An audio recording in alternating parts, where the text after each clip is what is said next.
So good morning everybody. Today I have been given a task to talk to you about coronavirus and pregnancy issues, and I think it is absolutely right to place this talk this time because you all must be also dealing with pregnant women, and therefore it is important that we deal with it. Now, one of the most important sources which I have used to deliver this talk has been what has been relayed by the AIMS institution. You must be aware that we have an institution in Delhi, and this AIMS institution has optimized certain antenatal care directives for our country. And additionally, I have also used the up to date, which gets updated every 3 days currently on the up to date forum. So what are we going to learn about is the virus and modes of transmission, effect of COVID-19 infection on mother, on fetus, antenatal care for a non-COVID pregnant woman during the pandemic, and care for suspected or confirmed COVID-19 patients.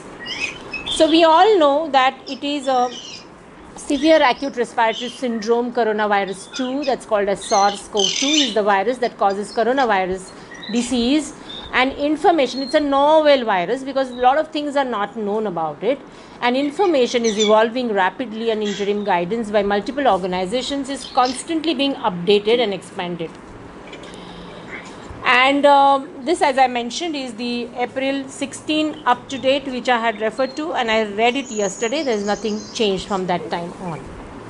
So pregnant women should follow the same recommendations as non-pregnant persons for avoiding exposure to the virus, that is social distancing and lockdown rules and hand washing and everything that we mentioned. And women with epidemiological history of contact should be monitored. Pregnant women with children should exercise caution, and COVID-19 in children is usually mild and may be asymptomatic, although severe cases may have been reported. So there are a few severe cases that have been reported. Now, if you look at the clinical features of this disorder, it is mild many times. No or mild pneumonia was reported in 81% of the people. Severe disease with dyspnea, hypoxia, more than 50% lung involvement on imaging within 24 to 48 hours was reported in 14%. Critical disease, example with respiratory failure, shock or multi-organ dysfunction, was reported in 5%, and the overall case fatality rate was 2.3%, and no deaths were reported among the non-critical cases. So if you look at the current epidemiological situation in our country, we are finding that many are getting infected, but very few are becoming serious.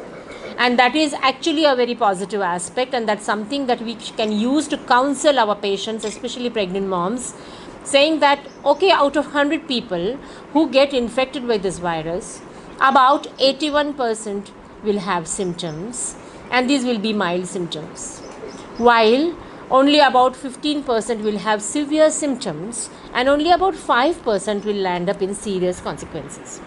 And therefore, prevention by avoiding getting infected, and that is the policy that our government is using currently, is the right approach to this disease.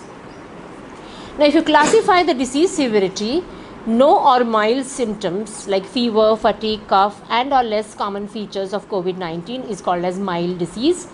When there is tachypnea, where the respiratory rate is more than 30 breaths per minute, hypoxia with reduced oxygen saturation, and or more than 50% lung involvement on imaging within 24 to 48 hours of the disease, that is called as severe symptoms, and critical will be the consequences where the patient will be in ARDS, shock or multi-organ dysfunction. Now, it's a good practice in our clinics to have a scanner. So whenever you have patients coming, always measure the temperature and also look at their oxygen saturation. That's the one simple thing that you can do, and ask them the 5 important pertinent questions: whether they have been exposed to a deceased person, whether they have traveled, and whether they have been in contact with anybody who is deceased, and whether they have any other immunosuppressing agents. Now let's look at the laboratory features associated with worse outcomes. Now, lymphopenia, so look at your complete blood counts very carefully and look at lymphopenia, and if that is so, if less than 10, then maybe you must start suspecting. Elevated liver enzymes, elevated lactate dehydrogenase, which is a sign of the first sign of hemolysis, inflammatory markers like the CRP, elevated D dimers more than 1 mcg, elevated PT, elevated troponin, creatinine phosphokinase, and acute kidney injury are the laboratory features. Of course, at the outset, just looking at the CBC and clinical assessment of the patient suffices to make a suspicion, and then finally maybe escalate her to do the COVID-19 testing. Now, pneumonia appears to be the most frequent serious manifestation of infection, characterized primarily by fever, cough, dyspnea, and bilateral infiltrates on the chest imaging. So you can even sometimes order an X-ray chest if you feel that there are serious symptoms, and that can pick up things for you. There are no specific clinical features that can yet reliably distinguish COVID-19 from other viral respiratory infections, and the most common clinical features at the outset of illness were fever in 99%, fatigue in 70%, dry cough in 59%, anorexia in 40%, myalgias in 35%, dyspnea in 31%, and sputum production in 27%. Now, this is the FOGSI Good Clinical Practice recommendation, which we generated on the March 20th, 2020 in the face of the pandemic under the guideline of our President, Dr. Alpesh Gandhi. And you can see my name here. I was one of the contributors, and we came up with this good clinical practice recommendations. So as I was telling you, the famous 5 questions that you must ask your patients, and they can be printed or they can be kept in your mobile so that you don't remember. Are you suffering from fever, cough, cold, or breathlessness? Anyone at home is suffering from or has had history of fever, cough, cold, or breathlessness? Any travel abroad or any endemic area within India within few months or days? Have you met anyone who has traveled abroad or any endemic area within India within few months or days? And have you been quarantined or have met anyone suffering from COVID-19? All patients ideally should be screened for signs and symptoms of COVID-19. So that is the basic screening, and as well as whether they have had close contact with a confirmed case or persons under investigation before entering the hospital for admission to the labor and delivery unit. It is actually one of the guidelines, but then many facilities are still in a dilemma whether to do universal screening for all our patients or whether you require to just do selective screening for patients who are symptomatic. Now, screening history, important, very important, checking the temperature, fever and or new cough, shortness of breath, sore throat, muscle aches, rhinorrhea, nasal congestion, smell and test abnormalities. That's very, very significant and important. So this can be a checklist in asking questions. And the CDC advised prioritizing the testing of pregnant women with suspected COVID-19 at admission or who develop symptoms of COVID-19 during admission. So what is the effect of COVID-19 on mother? Some viral infections are worse in pregnant women due to physiological changes in pregnancy, relative immunosuppression in pregnancy. So this is one of the postulations. Probably there is an immunomodulation. No such evidence for coronavirus infection increasing the women more susceptible has been found. So your tagline always has to be that you are a vulnerable group, because in case if you get infected, you may have serious consequences, but you are not susceptible to consequences of COVID-19 infection versus general population, and maternal disease is not aggravated by pregnancy unless associated comorbidities exist. Now, what is the effect of COVID-19 on mother? The clinical picture. Majority will have only mild or moderate cold or flu, cough, sore throat and fever above 37.8 degrees centigrade. Immunocompromised and elderly pregnant women may suffer from fatigue, malaise, body ache and or nausea and diarrhea. A few may have SARI, that is severe acute respiratory illness or shortness of breath, pneumonia and marked hypoxia. And the critically ill patients would have tachypnea of more than 30 minutes, hypoxia SpO2 less than 93%, and imaging of more than 50% lung involvement would be found in critically ill patients. Now, how do you look after them during their antenatal period and during the pandemic, especially the non-COVID pregnant women, so that you do not neglect their care, at the same time you offer them optimal care? Now, it's very important that you have to decide when are you going to be having an antenatal face-to-face contact. Advise diet, hygiene, attention to infection prevention and shielding, travel and quarantine has to be spoken to them and they have to be educated. And antenatal advice for pregnant healthcare workers also has to be offered.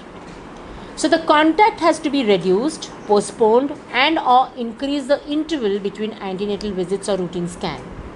Shorten the duration of the antenatal visit. So whenever you're coming in contact with a mother or any patient, do not have your contact time of more than 3 to 5 minutes. And always maintain a distance of about maybe 3 feet and keep them at a distance and insist that they wear a mask. It has been observed that you wearing a mask and the patient wearing a mask reduces the transmission rate much more considerably. Shorten the duration, limit visitors while in hospital. Be very strict about the only one attendant being there, rest can be standing outside. There should not be too much of crowding in your hospitals. Individualize plans for women requiring frequent reviews and continue to provide necessary prenatal care, antenatal surveillance for high-risk cases. They should not be ignored. And never forget the 4 timelines. Do the 4. Minimum contact at 12, 20, 28 and 36 weeks. Now I am seeing that many people are desperately sending patients to Bharati Hospital for some or the other reason. जाके sonography करो, ये करो, वो करो. Now we are also doing screening at our end. If it is not essential to do that sonography, we won't do it. Because if she has done a growth scan at 28 weeks, then it is not essential that we do it unnecessarily in the middle at 34 weeks until and unless she is a high-risk mother. Otherwise, we are usually scheduling it around 36 to 37 weeks where we would be then taking the delivery decision at that point in time. Now, you have to advise these women on hygiene, attention to infection prevention, do the 5. 1. Stay at home, hand hygiene, avoid touching the face, especially when they are using the mask. They tend to use it, put it in the center. The biggest thing, even you as healthcare providers can just put a nice sticking over the upper part of your mask. So then that necessity of constantly holding the mask completely goes away. So you are not touching your mask unnecessarily, touching your face unnecessarily. Social distancing and respiratory hygiene. Don't cough or sneeze in front of anybody.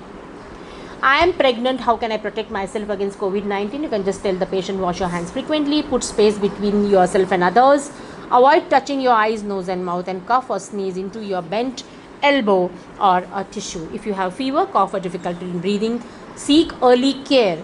Now, if you look at the statistics that is happening in patients who have become serious in our country, all of them have come late to the facility. So if you go early, because everybody is scared, there's some sort of a social stigma, don't get worried. Screen yourself, treat yourself. Now, management of these patients in labor and delivery. In women with suspected or confirmed COVID-19 infection, what does the AIIMS guide us and what do we follow? All women have the right to a safe and positive childbirth experience, whether or not they have confirmed COVID-19 infection. So we have to respect their dignity, privacy. There has to be a companion of choice, not too many people, of course. Pain relief strategies has to be followed, and there has to be a clear communication by the maternity staff. We should not transmit any kind of panic to these mothers, nor to our other associates, and mobility in the labor room where possible and birth position of choice can be offered, and this is also adapted from the WHO guidelines. So there's a simple pathway, flow chart of management of pregnant women with suspected or confirmed COVID-19 infection with respiratory symptoms. Give her a mask to put on and explain that it should be worn at all times. Reassure her that we will take care. Healthcare team to be in PPE as recommended. Now this is something which is facility-based protocols that we need to follow. If there is an obstetric emergency or she is in active labor, then if she is stable, yes, move her to a designated isolation area. That includes LDR, OT, ICU wards for these patients, inform COVID team. If she is not in an emergency or able labor, then does she have severe symptoms? Ask her whether she has severe symptoms, or does she have clinical or social risks, as in box 2 in this chart. If yes, urgent assessment and planning of individualized care. If no, can advise home stay. Self-isolate, quarantine for 7 days. 1. Take personal transport home. Any emergency, call up and come to designated COVID isolation areas. Take regular appointment after 7 days. If she is stable, the answer is no. Then unstable, severe triggers, classification of COVID infection severity to be done as the box 3, and transfer to the critical care unit. So there is no evidence to favor one over the other. Like, are you going to do C-sections to all these patients? No. No influenced unless woman's respiratory condition demands an urgent delivery. Counsel and of course consider women's preferences. Cesarean section should ideally be undertaken only when medically or obstetrically justified and dictated by the usual obstetric practice.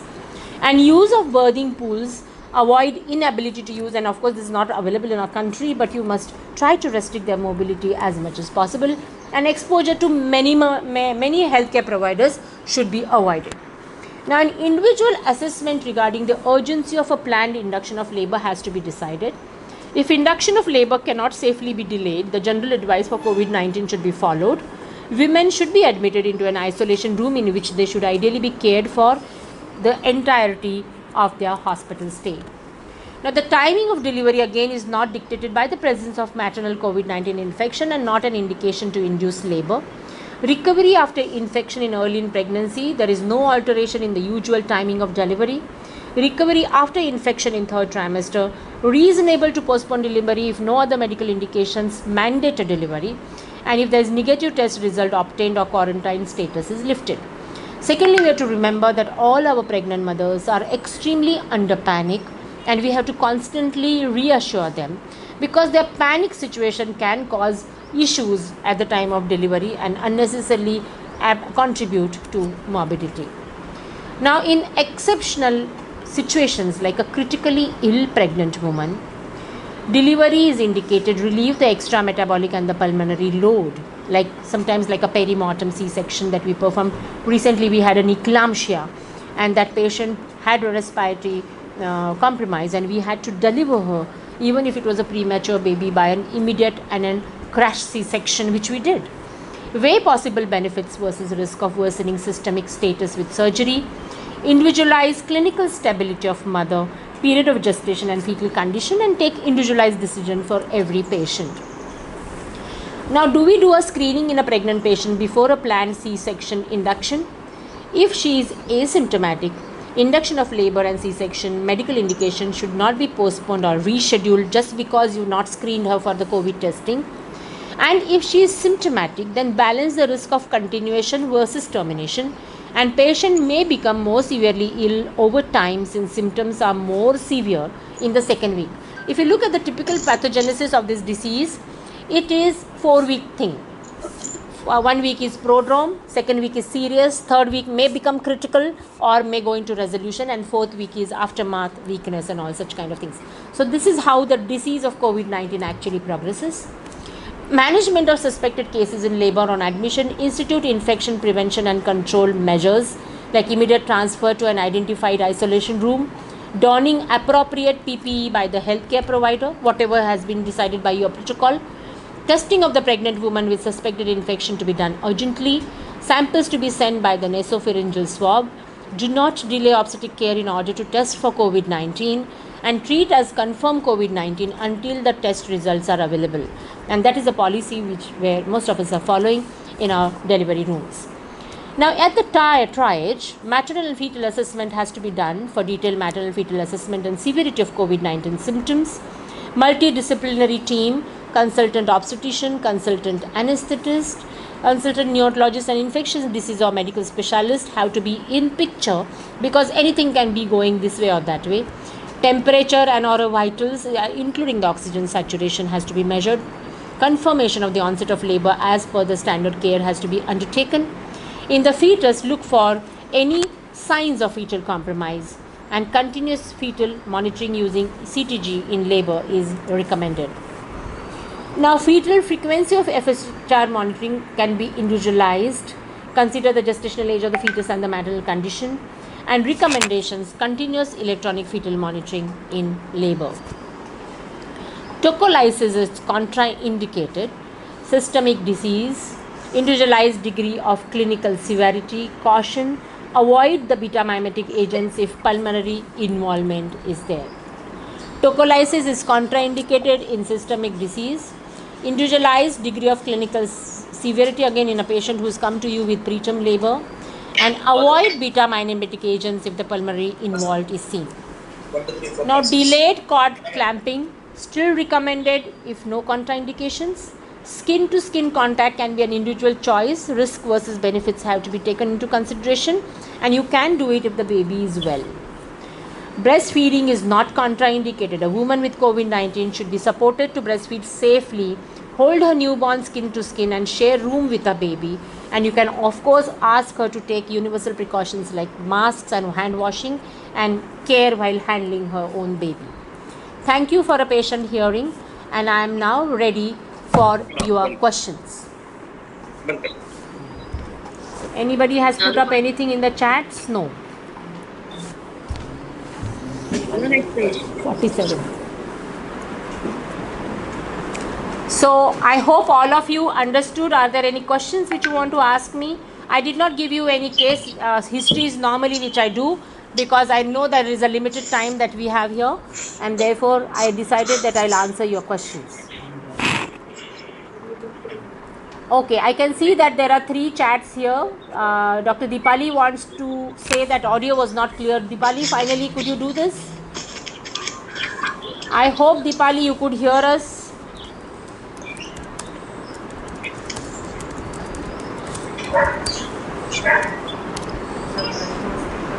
And are there any questions? Anybody? And we take X-ray. Huh. X-ray at this time. See, X-ray is to be taken only in symptomatic patients, sir. If the patient has the symptoms that I enumerated, then you can take X-ray, and that can be done with a shield, abdominal shield, if she is pregnant. You can use a lead sheet on her abdomen and take an X-ray. There is no, Kirti wants to know whether there is a baby also positive for COVID. See, if it's usually not a vertical transmission. None of the studies have shown. There are only 1 or 2 cases where there is believed, and there are some studies coming from UK where they are thinking that maybe there is an element of vertical transmission. But the recent RCOG seminar that I attended, they said that it was contamination. So there is no evidence of a vertical transmission. But as I told you, the information is still evolving, and we really do not know the answer. Anybody has any questions, you can just type them in the chat and I can answer them if you are not able to connect with me.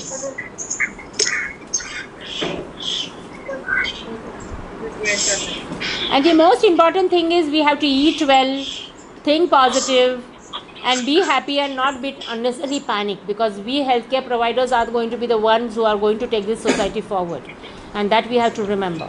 We have to protect ourselves, people who come in our contact, and our patients.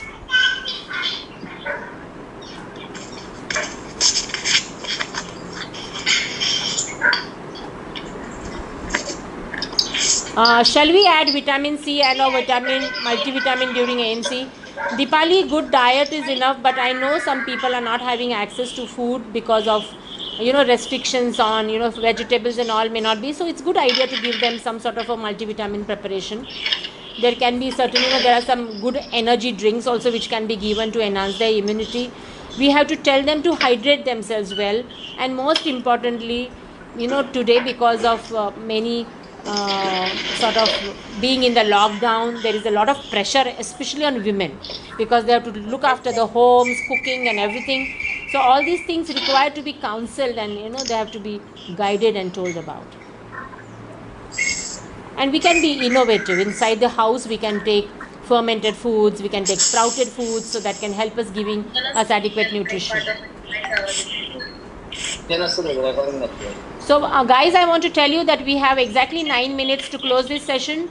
So if there are any more questions, please type them as fast as possible.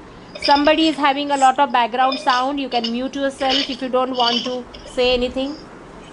A flu vaccine can be given. Of course, none of the vaccination programs during pregnancy. Actually, I think many of you are hearing me well. I think there must be something at your end of the machine. Please increase the volume of your machine. Dr. Sheetal wants to know whether we can give flu vaccine. Of course, you can give flu vaccine. All the tetanus, Tdap, TD, flu vaccines, hepatitis B during pregnancy have to be given as all.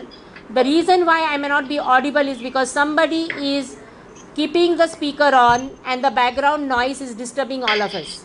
So somebody take this responsibility of shutting yourself, muting yourself, so that all of us can hear.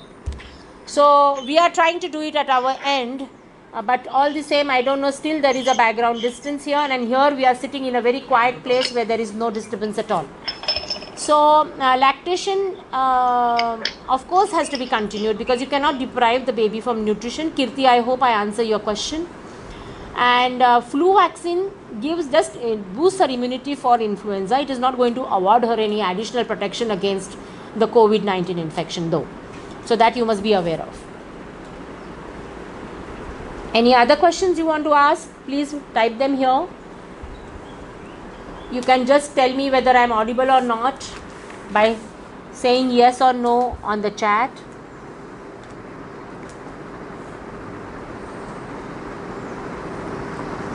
Thank you so much, Dipali, for saying that I am audible. That helps me, because it's really difficult because I can't see your faces. So it's nice, and thank you so much for telling me this. I can see some of you though. I have put on the participants gallery. Regular vaccination, Dipali, I have answered it just now. Yes, please give regular vaccination, whatever you are giving during ANC as it is. There is no need to modify that or change it or not give them that. Remember the rule of 4 I told you, and those 4 visits have to be undertaken. Anything else you want to ask me? And most importantly, talk to them about personal hygiene. And finally, we have to educate our patients also, and that's our responsibility as doctors. What is the conservative treatment? See, the conservative treatment is usually a prophylactic treatment based on the protocols. Continuously now we have COVID centers in our city, especially the BJ Medical College, the Bharati Vidyapeeth, and the Naidu Hospital. They are constantly in connect, and they are coming up with various kinds of treatments. So once a patient has become symptomatic, it's always better to refer to them to a specialist so that they can process the COVID screening, because it's a national issue. It's not something that we at our levels can manage. So that's what we are also doing in our practices. If the patient is symptomatic, refer to them maybe for a COVID testing that is available in the private labs, and then the tests usually come after 24 to 48 hours, and then if they are positive, they can be referred to the specialists who are taking care about the COVID testing. That's the current policy.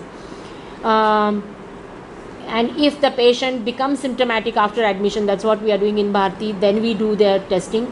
Bharati has an access to the NIV testing, but we are using it very, very selectively, and we have an infection control doctor and consultant who guides us in which patients to do what.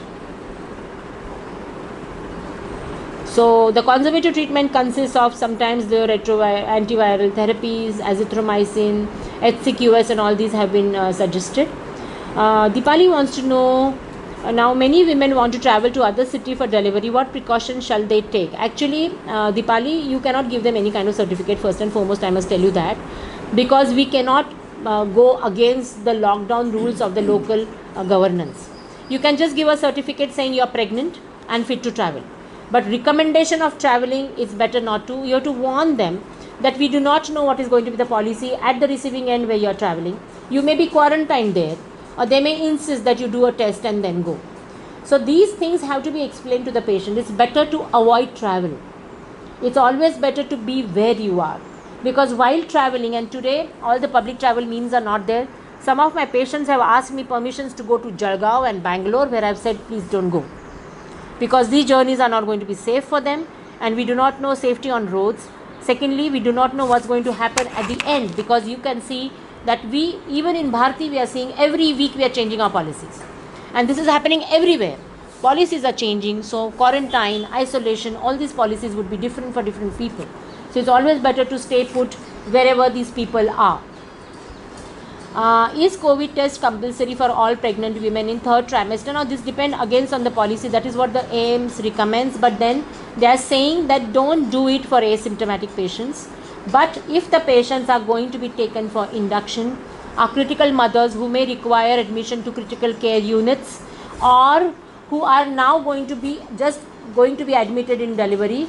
In these patients, you must give them, you must do the testing, and you have to remember that till the test comes. Now, for example, a patient comes in prom, let's say. This happened to me. Patient came in preterm premature rupture of membranes, and then her COVID testing was not done. So we did her COVID testing. Until the time that she delivered, we kept her in an isolation room where only very limited healthcare providers would be having access. Okay, so that's how you have to individualize. So there's nothing like compulsory, but if the patient is symptomatic, it's always better to do COVID testing, because we have to identify whether they are COVID patients. Thank you, Dr. Dinesh. Hi, nice meeting you. Pratibha, I hope I have answered your question.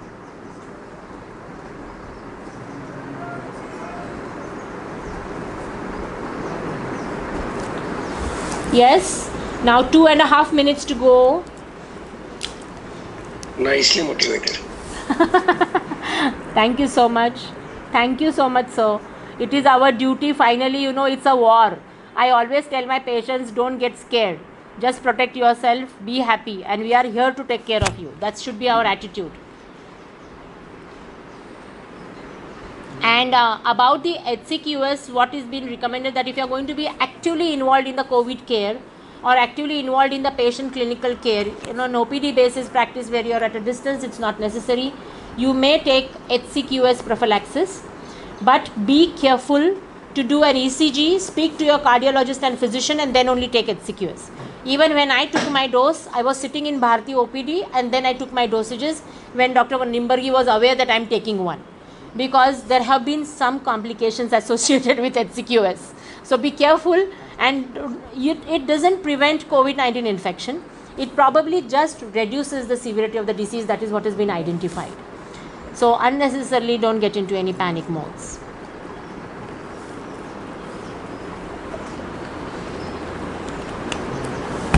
And follow your personal health mechanisms. Do good exercise, steam, gargle, wash your hands, be happy, do deep breathing, and just forget nothing's going to happen to all of us. And we are going to overcome this. And you have to practice this hygienic practices, because it's going to be a 1 year now that we have to deal with these issues. So don't forget. I think there's less than a minute now. For breastfeeding, you have to follow mask. I mentioned the mother has to wash her hands, has to wear a mask, and the mask which is appropriate is the ones when you wear it, you should not be able to blow a candle. So that gives you a better protection. So you have to use that kind of a mask.